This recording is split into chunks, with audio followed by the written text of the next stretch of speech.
Guys, mga paps, ayan. Tara, samahan niyo ako. Malapit na sigurong matirahan tong dream house na to. Ayan, excited na rin ako eh. Ayan, medyo naka-skin coat na guys. Ayan. Ang ganda na, grabe yung pinaka alababo guys.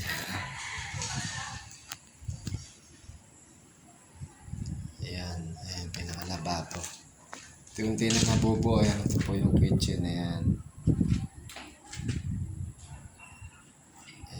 Whitey yan. Guys, ayan. Ayan, nakahalos parehas mong pinturado na po para sa maganda naman po yung pinaka-skin coat. Brownie, ayan ah. Ayan, isang po.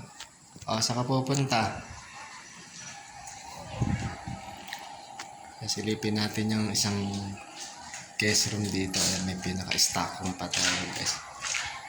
Ayan, pinaka-outlet dito sa ilalim. Ayan, grabe mahangin dito. Masarap matulog. Pag naglagay kayo ng bed, isang higaan dito, ayan, yun. Outlet na siya. Tsaka yung pinaka-isang guest room natin. Maluwang na rin po. Ayan, may hangiran na kami guys.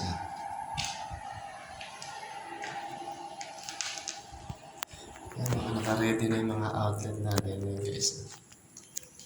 Ayan, dito raw lalagay ni Sir yung pinaka-breaker natin dyan sa kakulay mo pala to eh. Ayan guys, nagkagamit na rito.